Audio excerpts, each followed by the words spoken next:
My beautiful red beauty, my 98 Plymouth Breeze sedan, has gone over the rainbow, crossed the rainbow bridge today.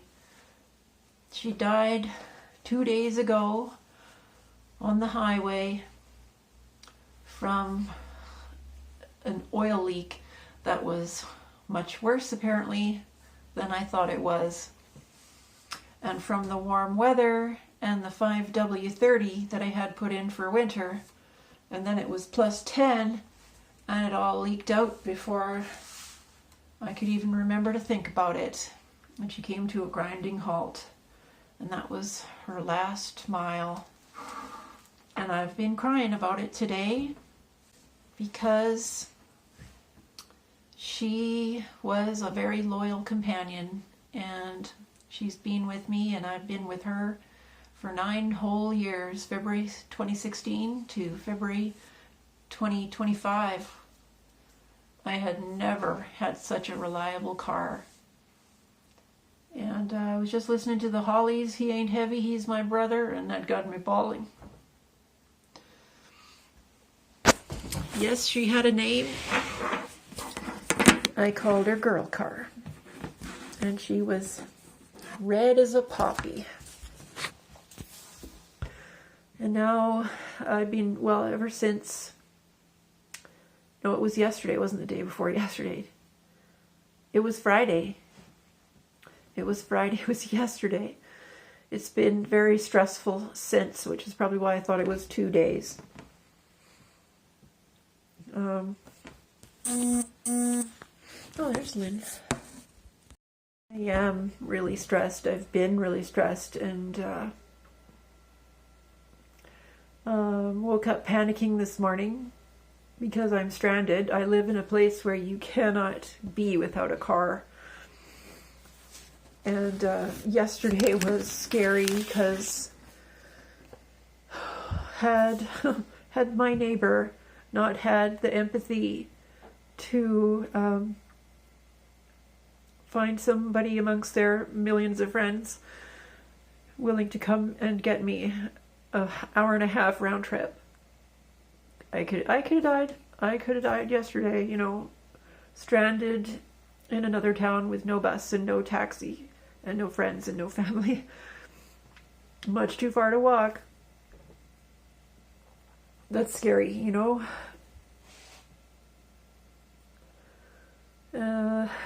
So I've been really stressed out. I stayed up till 1 o'clock last night looking for cars for sale online, and I did talk to my neighbor yesterday on the phone who was willing to drive me to the city. But then today I talked to her about taking me, I didn't ask her to take me around different houses to look at private cars for sale, but I asked her to drop me off at one of them and suggested that I could take a taxi in the city amongst different private cars for sale and then go back with her at a prearranged time.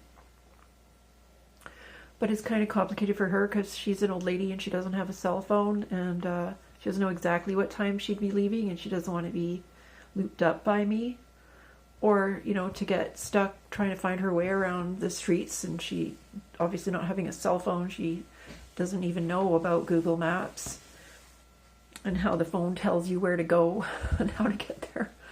Turn left, turn right, you know. But so she's put me in touch with another local lady who's been very kind to me, who's also willing to drive me and or take me back. And I just feel really bad.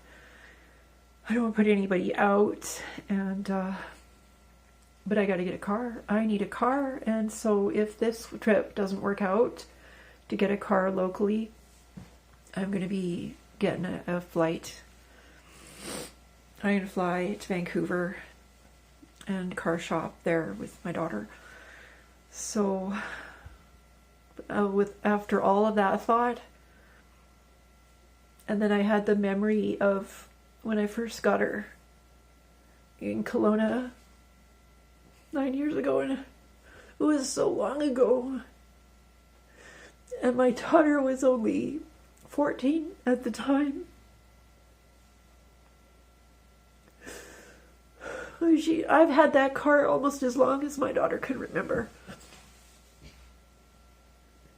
I just remember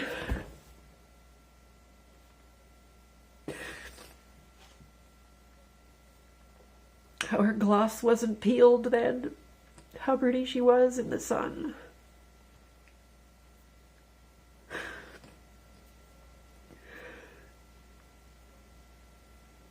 It's a loss to lose a car like that.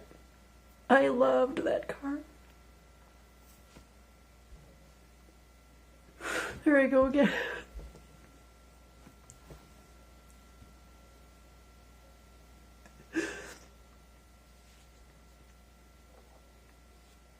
My daughter was proud of my new car even then, and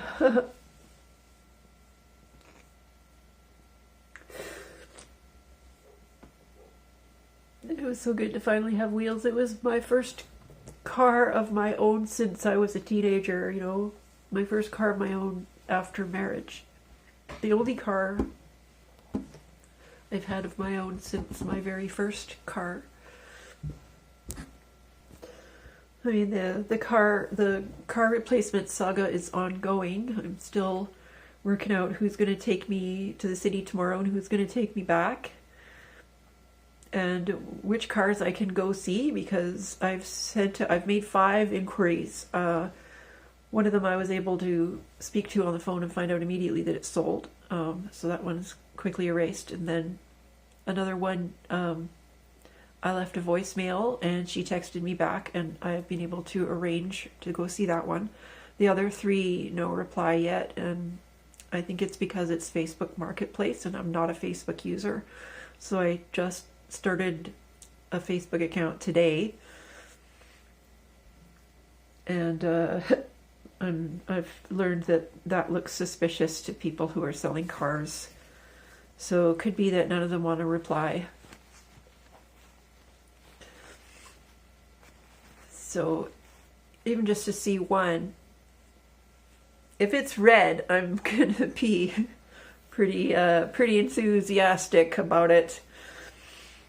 I don't know what color it is. There was no photo. It was like a classified ad with no picture. She said it needs some body work. I don't care about dents or fenders and stuff as long as it's reliable and runs well and tranny's good. Brakes are good. You know, if I can go and I can turn and I can stop, then I'm good. And I'm extra good if it's red. Second choice being dark green. But heaven, please don't make it be black or silver or white. Any other color, pink, orange, give me anything but black, silver, or white. So, you know, I just wanted to come on and remember Girl Car and all the trees I've parked under, all the nights I've slept in the trunk and the back seat folded down, you know, all the pets that have ridden in her, and all the times I've tucked myself away in her and been quiet and safe for the night. All the tens of thousands, over 100,000 clicks I did in that car, driving across this huge country and back again, all the way to Montreal and back, all the way to Los Angeles and back.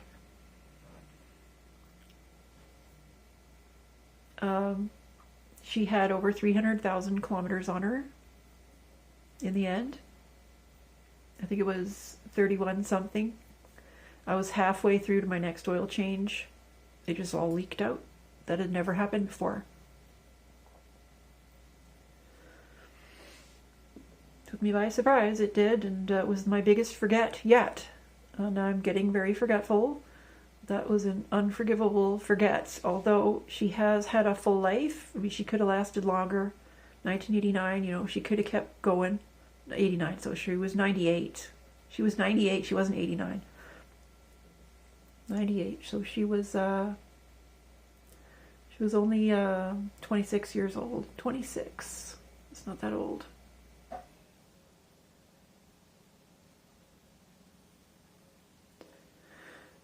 How proud I was when I first got her, and how good it felt to have that freedom.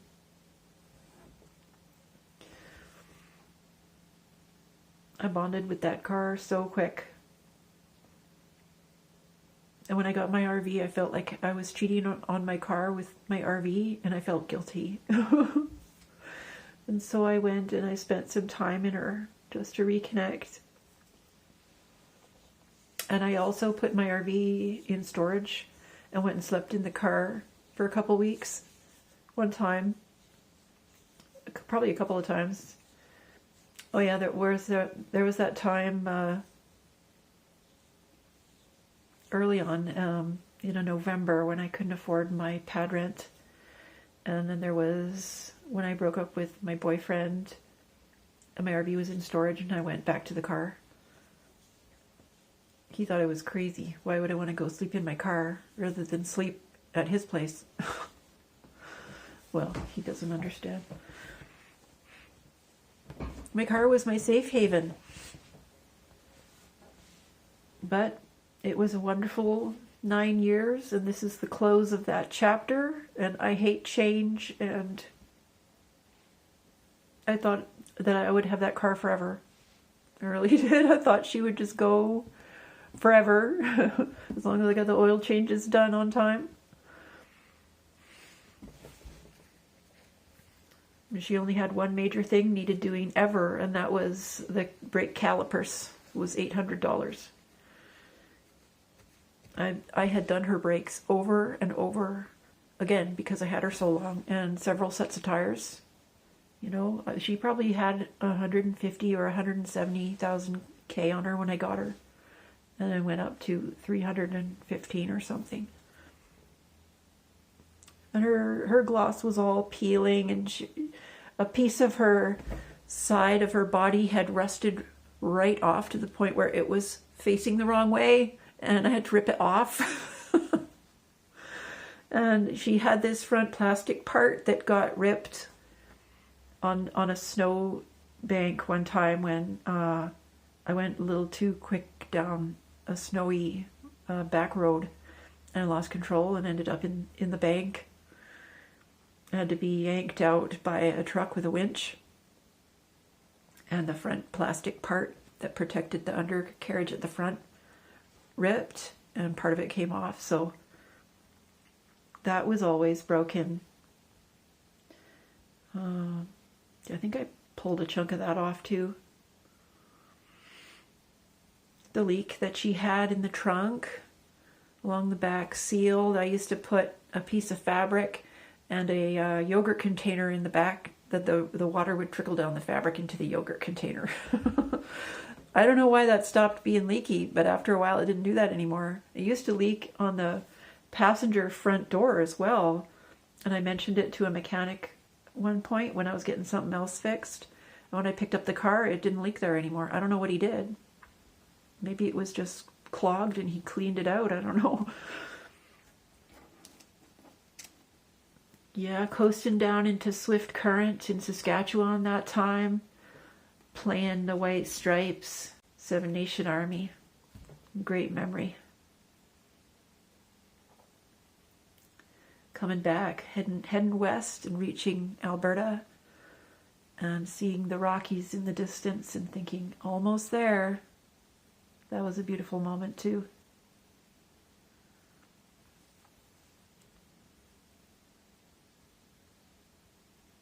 My daughter even camped in her when she was 14 with me.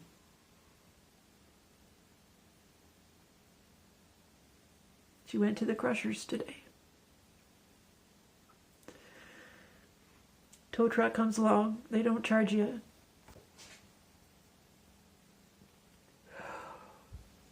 And then he takes the $200 scrap metal value and the tires and whatever else that I can. I saved the wipers because they were brand new. Tires were new last October.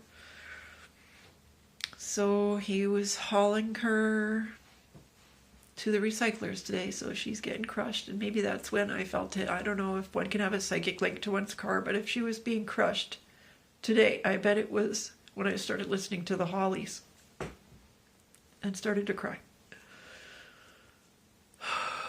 R.I.P. girl car.